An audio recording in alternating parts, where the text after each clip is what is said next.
감사합니다. 대출학교 남상수입니다. 오늘은 대출이랑 밀접한 관련이 있는 임대차 시장, 임대차 3법에 대해서 설명을 좀 드릴게요. 임대차 3법은 저도 알아야 되고 여러분들도 알아야 되고 우리나라 국민이라면 이제 알아야 되기 때문에 설명을 좀 드릴게요. 임대차 3법은 전월세 신고제, 상한제, 계약갱신, 청구권제로 이루어져 있어요. 전월세 신고제는 임대차 계약하고 나서 30일 이내에 계약 내용을 신고한다는 내용이고요.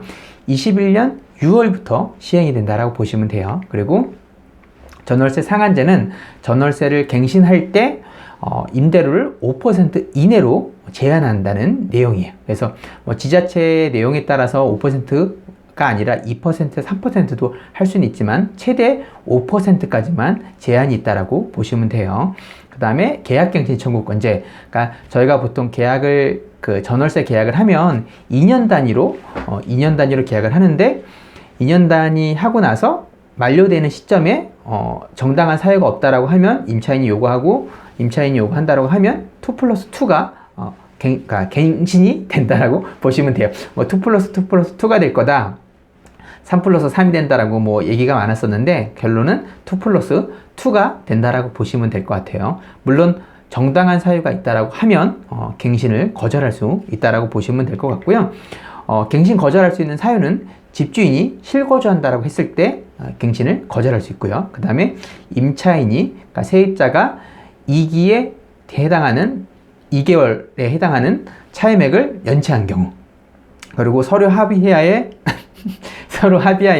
임대인과 임차인이 상당한 보상을 제공한 경우, 임대인이 임차인에게요.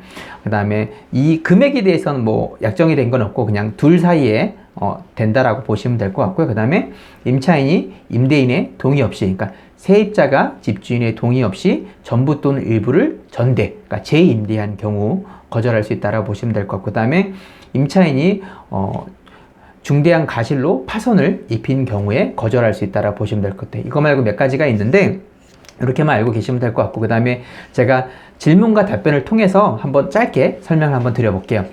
20년 6월 30일 날부터 시행에 따라 보시면 될 것 같고요. 시행일 이전 세입자도 연장이 가능한가? 네, 가능하다라고 보시면 될 것 같아요.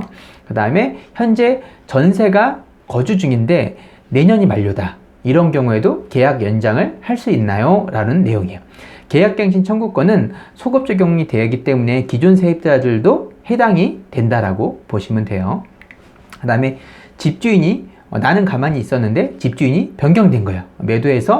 매도한 경우, 그런 경우에도 계약갱신을 청구할 수 있는지 가능하다라고 보시면 될 것 같아요. 그 다음에 내가 지금 임차인으로 세입자로 6년째 거주 중인데 다음 계약 연장 때 계약갱신 청구권을 쓸 수 있는지 가능은 해요. 그 다음에 한 집에서 4년 동안 거주하고 2년 더 거주를 원하는 경우 5% 상한 적용이 되냐. 그러니까 저희가 보통 계약갱신이 2+2라고 알고 있고 상한제가 5%로 적용된다고 알고 있잖아요. 이게 2+2가 끝난 경우에 또 5%로 상한 적용이 되냐. 이런 내용이라고 보시면 되는데요. 계약을 계속 갱신할 때는 갱신 횟수와 상관없이 종전 계약의 5%까지만 상한 적용이 된다라고 보시면 될 것 같아요.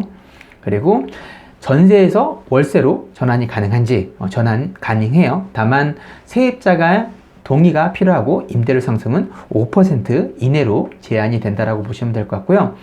전세에서 반전세로 전환하는 경우, 이런 경우도 가능하겠죠. 단 근데 5% 이내로 상승을 해야 되기 때문에 계산을 하면 예를 들어서 보증금이 3억이다. 그 다음에 3억에서 2억 2,500까지만 월세로 전환을 한다라고 가정을 한번 해보면 전월세 전환율 4%에 따라서 한 75만원, 월 75만원 정도 된다라고 보시면 될 것 같고요. 전월세 전환율은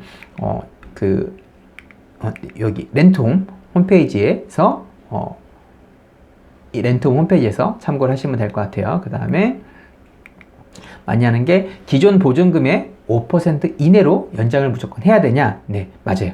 5% 이내로 무조건 적용이 된다라고 보시면 될 것 같고요. 그 다음에 집주인과 세입자가 합의를 하면 5% 이상 올릴 수 있는지. 왜냐면 요즘 전세가 많이 줄었잖아요. 많이 줄고 앞으로도 전세 시장이 올라갈 것 같아서, 전세 가격이 올라갈 것 같아서 나는 그냥 여기다 살겠다 갱신하는데 5% 내가 더 줄 테니까 계속 거주하게 해달라. 요거는 불가능하다라고 보시면 될 것 같아요. 근데 단 새로운 계약은 가능하겠죠. 새로운 계약은 신규 계약권, 그러니까 새로운 세입자 같은 경우에는 가능하겠지만 기존 세입자랑은 5%를 집주인과 세입자가 합의를 했다라고 해도 안 된다라고 보시면 될 것 같아요. 그 다음에 아까 제가 얘기한 거 임대료 인상률 계산할 때는, 전월세 계산할 때는 여기서 보시면 될 것 같고요. 그 다음에 새로운 세입자도 기존 임차 보증금의 5%만 올릴 수 있는지, 요건 아니라고 보시면 될 것 같아요. 그래서 4년이 2+2니까 4년이 지난 시점에는 새로운 계약이 되거나 이런 경우에는 굉장히 많은 전세 보증금이 올라갈 수 있을 가능성이 높다라고 보시면 될 것 같아요. 그 다음에 20년 11월 전세 계약이 만료인데 집주인이랑 세입자랑 사전에 2년 연장하고 1억 원 정도 인상할 거를 약속을 했다라고 하면 이 계약은 어떻게 되냐라는 내용이에요. 사전 계약건들을 이렇게 구두로 약속을 했다라고 해도 5% 이내로만 올릴 수 있다라고 보시면 돼요. 그 다음에 집주인이 시행 전 계약 해지 통보를 했고 다른 세입자와 계약을 했다면 어떻게 되나요? 라는 내용이에요. 새로운 세입자를 보호하기 위해서 기존 세입자와의 계약은 갱신 거절을 해도 된다라고 보시면 될 것 같아요. 그 다음에 집주인이 계약 갱신을 거절할 수 있는 사유가 있는지, 아까 제가 쭉 얘기했던 내용이에요. 집주인이 실거주하는 경우 거절할 수 있다. 다만 이제 앞으로는 세입자가 실거주를 진짜로 했는지 증명을 요청할 수 있다라고 보시면 될 것 같고요. 그 다음에 임차인이 이에 해당하는 차임액의 금액을 연체한 경우, 그 다음에 서로 합의하에 임대인과 임차인이 상당한 보상을 제공한 경우, 요즘 인터넷 찾아보면 지금 서로 합의하에 임대인이 임차인에게 상당한 보상을 제공한 경우 거절할 수 있다고 하니까 문구도 만들었더라고요. 그래서 그건 제가 다음 편에서 상세하게 좀 설명을 좀 드리고요. 임차인이 임대인 동의 없이 전부 또는 일부를 전대한 경우, 재임대한 경우죠. 그 다음에 임차인이 세입자가 임차한 주택의 전부 또는 일부를 고의나 중대한 과실로 파손한 경우, 그 다음에 임차인의 주택 전부 또는 일부가 멸실돼 집이 사라지는 경우, 이런 경우는 당연히 갱신을 거절할 수 있겠죠. 그 다음에 집주인이 실거주한다라고 하고 계약 갱신을 거절했어요. 거절하고 나서 다른 사람에게 임대를 준 경우 어떻게 해야 되냐? 그러면 임차인이 집주인을 상대로 손해배상을 청구할 수 있어요.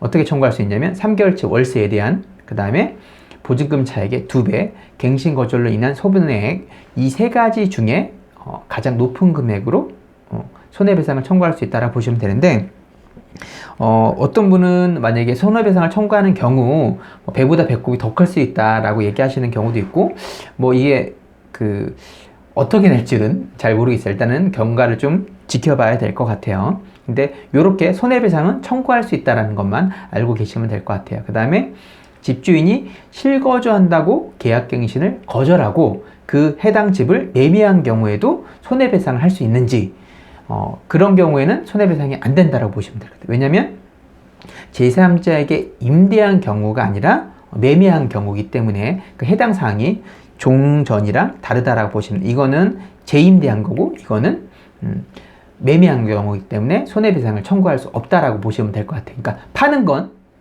가능한 거예요. 그다음 앞으로는 어떻게 될 것 같냐? 저는 미래를 예측하거나 그럴 만한 실력은 아니지만 아무래도 향후에는 임대 물량이 좀 감소할 것 같아요. 감소하고 전세 가격이 4년이 지난 시점에 많이 올라갈 가능성이 많은 것 같고요. 그 다음에 임대인과 임차인이 갈등이 점점 많아지지 않을까, 그리고 아마 임대하는 물건들의 질이 좀 떨어지지 않을까라는 생각이 좀 들어요. 그래서 저도 알아야 되고 여러분들도 알아야 되고 임대차 3법에 대해서 알아야 되기 때문에 질문을 통해서 Q&A를 통해서 간단하게 설명드렸어요. 혹시 제 얘기가 도움이 되셨다면 구독과 좋아요 부탁드릴게요. 이상입니다.